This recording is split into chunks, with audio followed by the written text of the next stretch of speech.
ஹர ஹர சங்கர ஜய ஜய சங்கர ஹர ஹர சங்கர ஜய ஜய சங்கர. ஜமீன்தார் ஒருவர் இருந்தார். அவர் பெரியவாளுடைய பரம பக்தர். நிறைய தான தர்மங்கள், நிறைய பாழடைந்த கோவில்களுக்கெல்லாம் தன்னால் முடிந்த கைங்கரியத்தை செய்து வந்தார். ஒரு நாள் அவருக்கு பெரும் கஷ்டம் வந்தது. நாளடைவில் பெரும் நஷ்டம் வந்து மனது உடைந்து போய்விட்டார். தெய்வம் நம்மை இப்படி கைவிட்டு விட்டதே என்று ரொம்ப வருத்தப்பட்ட அவர் தெய்வத்தை வழிபடுவதையே விட்டுவிட்டார். ஒரு நாள் பெரியவா கும்பகோணம் வந்திருப்பதை கேள்விப்பட்டு தன் கஷ்டத்தை பற்றிய விவரங்களை கேட்க வேண்டும் என்று ஓடி வந்தார்.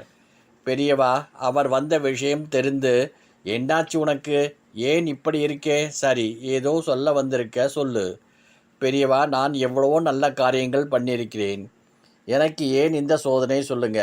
இப்படி கஷ்டமும் நஷ்டமும் கொடுத்த தெய்வத்தை எதற்காக வழிபட வேண்டும்? நீ ரொம்ப விரக்தியில் இருக்கே, உனக்கு அட்வைஸ் பண்ணினா எடுபடாது. அதனால் ஒரு சின்ன கதை சொல்கிறேன் கேளு. ஒரு ஒப்புக்குறவன் இருந்தான். அவன் காமாட்சியோட பக்தன். தினமும் காலையில் எழும்பொழுது காமாட்சி என்று கூறிதான் எழுந்திருப்பான். தூங்கும் பொழுதும் அம்பாள் பேரை சொல்லிவிட்டுத்தான் படுத்துக்கொள்வான். உப்பு மூட்டைகளை கழுதை மேல் ஏற்றிண்டு சந்தைக்கு வருவான். எல்லோரும் இவன்கிட்டையே வாங்குவதால் கொஞ்சம் நிறையவே பணம் சேரும். அந்த காலத்திலே இப்போ இருக்கிற மாதிரி பாதை வசதியெல்லாம் கிடையாது. ஒரு நாள் சந்தை நேரம் ஆரம்பித்தது. சரியா அதே நேரத்திலே திடீரென்று வானம் இருட்டிக்கொண்டு மழை பெய்யத் தொடங்கியது. உப்புக்குறவனும் பரபரப்பாக உப்பு மூட்டைகளை எடுத்து நகர்த்தி வைக்க நினைத்தான். ஆனால் பிரயோஜனம் இல்லாமல் மொத்த உப்பும் மழையில் கரைந்து விட்டது. அவ்வளவுதான். அப்படியே மனது உடைந்து போய் நின்றான். தினமும் பெருசாக ஒன்றும் லாபமில்லை, முதலுக்கே மோசம் வந்துடுத்து. அவனோட விரக்தி அப்படியே கோபமாக மாறியது. அது அப்படியே காமாட்சி மேல் திரும்பித்து. காமாட்சி காமாட்சி என்று உன்னைத்தானே கும்பிட்டேன்.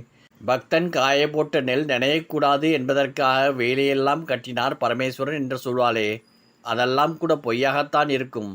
ஏன்னா தாயான உனக்கே பக்தன் மேல் இரக்கம் இல்லாத போது உன் கணவனுக்கு மட்டும் எப்படி இருக்கும்? அதனால் இனிமே எந்த தெய்வத்தையும் நான் கும்பிடப் போவதில்லை அப்படி என்று வெறுப்பாக கத்தினான். கழுதை மேல் வெத்து சாக்கை போட்டு வெறுங்கையோடு புறப்பட்டான். திடீரென்று ஒருவன் வழிமறித்து கையில் இருக்கும் பணத்தை கொடுடா என்று கத்தினான். அப்படியே நடுங்கி போய் நின்றான். பணமா? கொண்டு போன உப்பு மூட்டை மொத்தமும் மழையில் கரைந்து ஓடிட்டுத்தே. அப்புறம் ஏது வியாபாரம், ஏது காசு?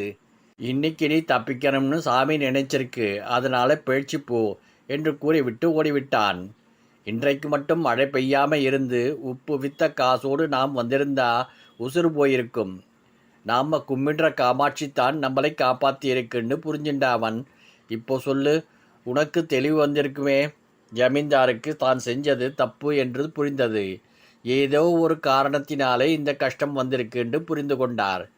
பெரியவாளை நமஸ்காரம் பண்ணிவிட்டு பிரசாதம் வாங்கி கொண்டு புறப்பட்டார். கொஞ்ச காலம் கழித்து அந்த ஜமீன்தார் மறுபடியும் வந்தார். பறிபோன சொத்தெல்லாம் திரும்பி எனக்கே கிடைத்து விட்டது பெரியவா, நமஸ்காரம் பண்ணுறேன், என்னை மன்னித்து விடுங்கள் என்று சொல்லி தான் செஞ்ச தப்பை உணர்ந்து கொண்டார். எல்லோரும் நன்னா புரிஞ்சுக்கோங்கோ, எல்லோருக்கும் எல்லாம் வரும், தைரியம் வேண்டும். வாழ்க்கையிலே ஏற்படுகின்ற கஷ்டம் எல்லாமே யாருக்கும் நிரந்தரம் கிடையாது. தண்ணியில் உப்பு கரையிற மாதிரி எல்லா கஷ்டமும் கரைந்து ஓடிவிடும். நல்லது நடக்கும். க்ஷேமமாக இருங்கோ, நான் இருக்கேன். நாராயணா நாராயணா. பெரியவா கதையை சொல்லி முடித்தார். மகா பெரியவா சொன்ன இந்த கதையிலிருந்து நாம் ஒரு விஷயத்தை புரிஞ்சிட்டோம்னா எதுக்காகவும் கவலைப்பட மாட்டோம். நம்மளை படைச்சவன் இருக்கான், அவனை மட்டும் நாம் வாழ்க்கையில் கெட்டியாக பிடிச்சிட்டா போதும். எப்போ எது செஞ்சால் நமக்கு நல்லதோ அதை அவன் சரியாக செஞ்சிடுவான். நாம் கவலைப்பட வேண்டிய அவசியமே இல்லை. இதுக்கு பேர் தான் பூரண சரணாகதி. ஹர ஹர சங்கர ஜய ஜய சங்கர ஹர ஹர சங்கர ஜய ஜய சங்கர.